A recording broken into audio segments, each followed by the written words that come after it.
Hi, I am Nuri Kim from the Robot Learning Laboratory. Today, I am going to talk about object-based visual navigation. The contents of today's presentation consist of an introduction, related work of object-based visual navigation. Then, I will explain object graph networks for navigation. In general robot navigation, there are two main streams. The first one assumes that a map is provided. In this case, we can use simple path planning methods to move to the goal. For example, we can use A star, RRT, RRT star, etc. These methods use the provided map. You may have experienced this kind of path planning in a department store or coax.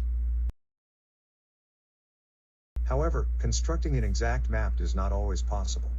The map can also be changed as time goes by. When a map is not provided, an agent can learn to draw a map for better navigation. Drawing a map also means an agent knows the exact location. Therefore, with exact odometry and perfect observations, the map can be perfectly drawn. However, we cannot draw an exact map or estimate the exact current location because of noises. The measurement errors are accumulated over time and cause the estimated robot pose to drift from the actual location. Several methods are introduced to tackle the problem, such as odometry estimation and SLAM. I will introduce basic methods which are based on visual inputs. Visual odometry is proposed to estimate the ego motion of an agent. It increased a lot on performance than other sensor-based odometry estimations. Moreover, the RGB sensor is much cheaper than the LiDAR sensor. Visual odometry finds a relative rotation and translation from two consecutive images. For this, firstly, it finds matching features from two images. For this, the RANSAC algorithm is used. The video is an example output of the visual odometry algorithm. Visual odometry is only optimized for local consistency. It gives local optimal. To overcome the shortcoming, SLAM is proposed. Unlike visual odometry, SLAM aims to estimate the global consistency of a robot trajectory in a map.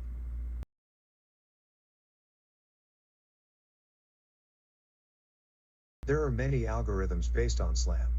Today, I will focus on introducing the active neural SLAM since it is a recent work that uses neural networks to implement SLAM. The active neural SLAM consists of three components. The first one is a neural SLAM. It predicts a map and an agent pose from incoming RGB observations and sensor pose readings. The map here obstacle prediction shown in green and area prediction shown in blue. The second module is called global policy. It inputs map and pose estimation and outputs a point on a spatial map as a long-term goal. Given the long-term goal, it plans a path through the goal using an analytical planner such as Dijkstra. It then samples a short-term goal from the path. The short-term goal is fed into a local policy. The local policy learns to take navigational action to reach the short-term goal based on pose readings and observations. The neural SLAM module consists of conditioned neural networks. It is trained with supervised learning to learn structured maps and pose representations. The global policy module consists of convolutional neural networks. It is trained with reinforcement learning. The last one, the local policy module, also consists of convolutional neural networks. It is trained with imitation learning.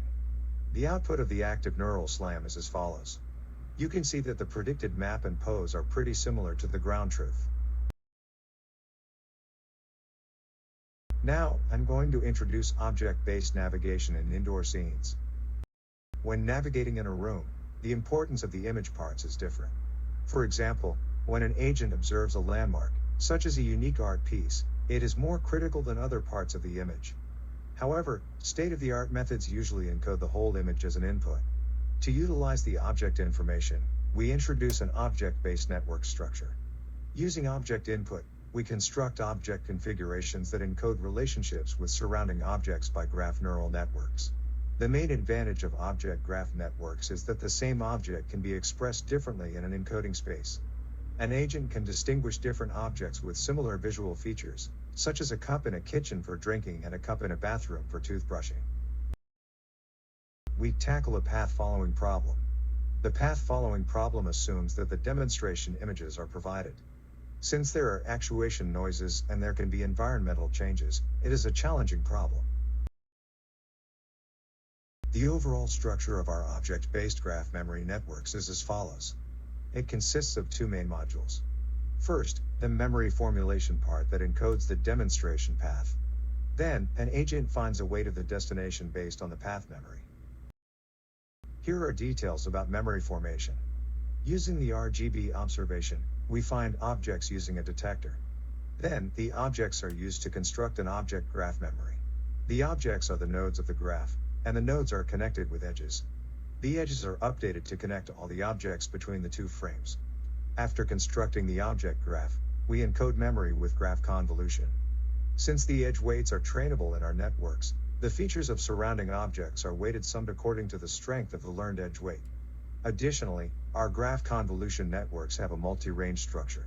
Since the critical surrounding objects can be located far, the multi-range object graph networks control how far each object attends to other surrounding objects. After the multi-range object graph convolution, the object features of each demonstration location are summed to make a location feature. The features are extracted from the current robot position in the following module, similar to the memory constructing module. Then, comparing the current object configurations in the memory, an agent finds the best action to reach the goal. These networks are trained with imitation learning in an end-to-end way.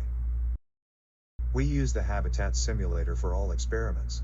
Since the Matterport 3D data is collected in the real environment using a camera called Matterport, the simulator environment is very realistic. Here are the results of the path-following experiments. The success rate is higher than the other state-of-the-art methodologies.